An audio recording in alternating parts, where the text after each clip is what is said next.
Is it worth it to try and become a firefighter in 2022? In this video, we're going to go over some pros and cons of choosing this particular occupation. Firefighting is still a very male-dominated occupation. Only about 4% of firefighters are women. We're going to get into some reasons for this. Mainly, it's probably because of the physical requirements to become a firefighter. We're going to get into that a little bit later in the video, as well as compensation, the jobs market, and more. This is definitely a pretty interesting occupation. Firefighters control and put out fires and respond to emergencies involving life, property, or the environment.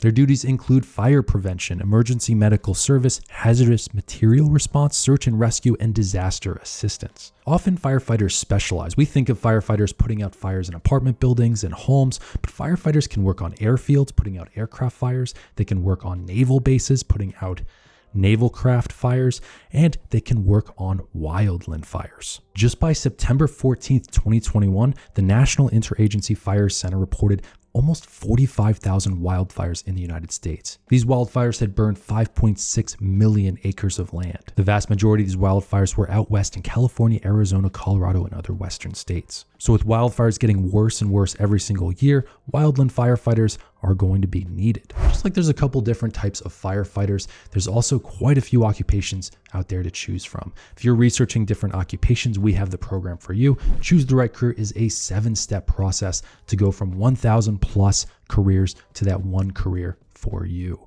We look at your interests, your personality, your values, where you want to live, how much money you want to make, and more to get to that one right career for you.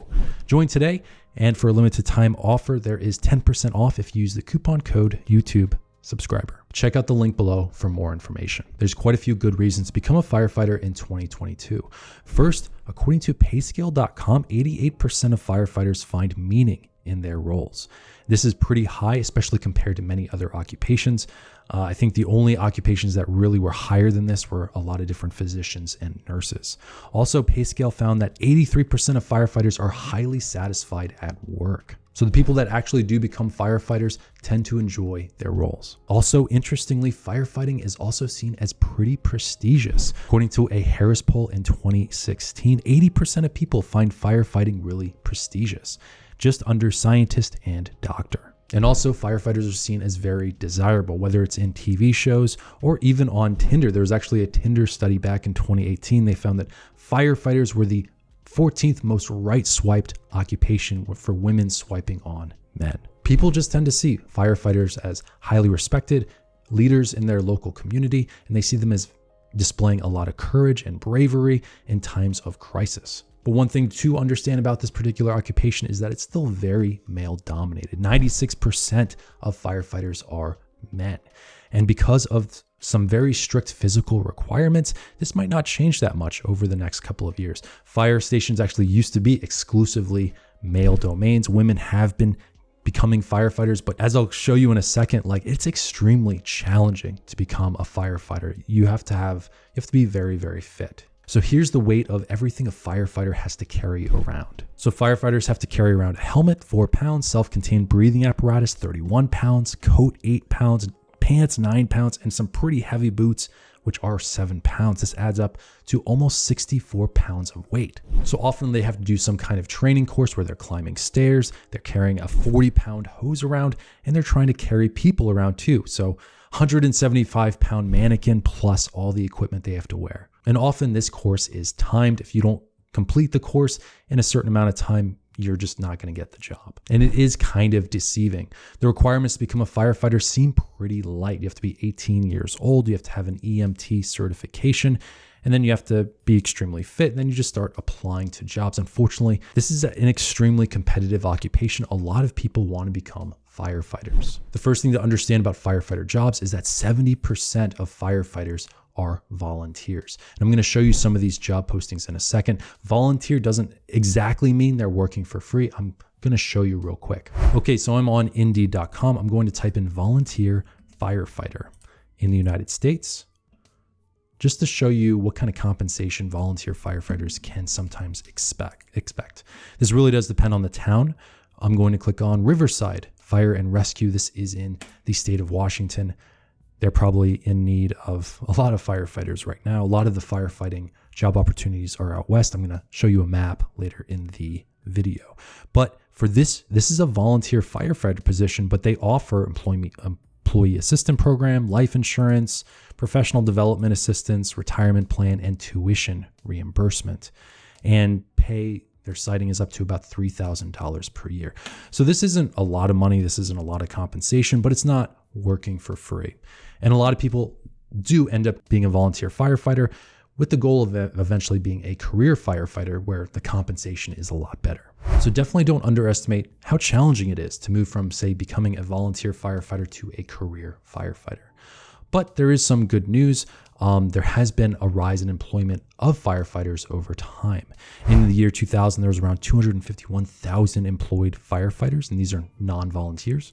This rose to 311,000 in 2020.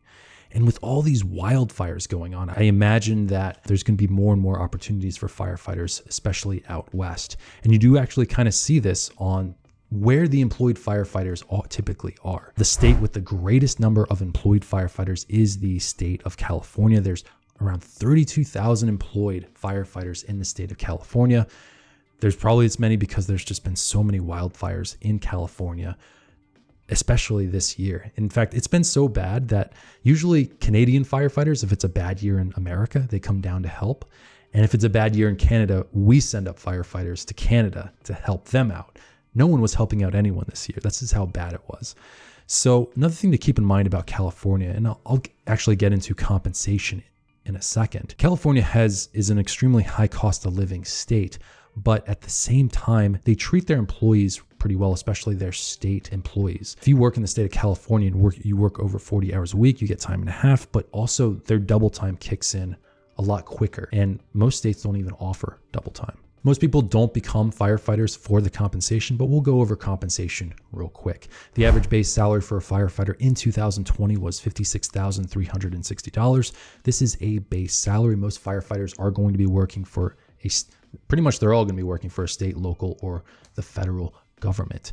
And with that usually includes pension, pretty good health care, and other benefits such as paid time off. This was less than, say, fire inspectors. That's another kind of role you can go into.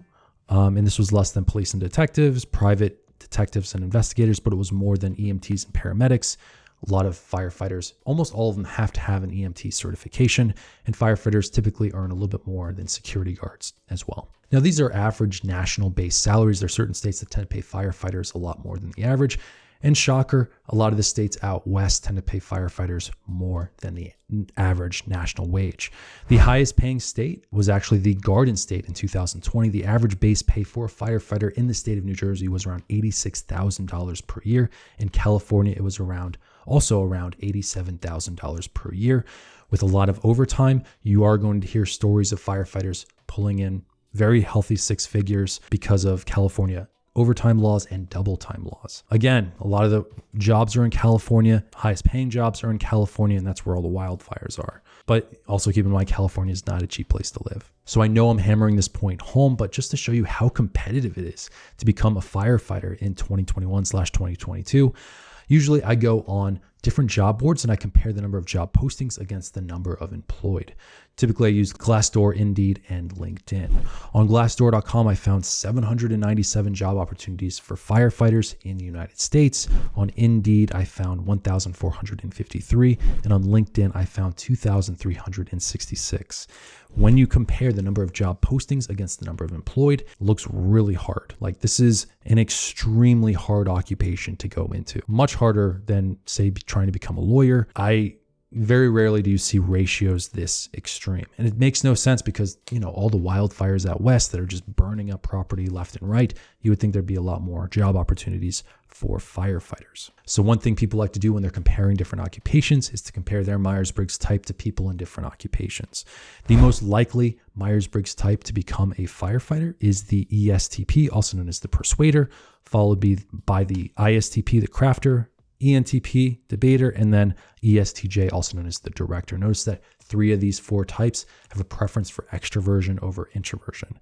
So definitely second guess it. If you're a deeply introverted person, you're going to be surrounded by men for very long periods of time in tight quarters. So I'm not sure this is the best occupation for introverts.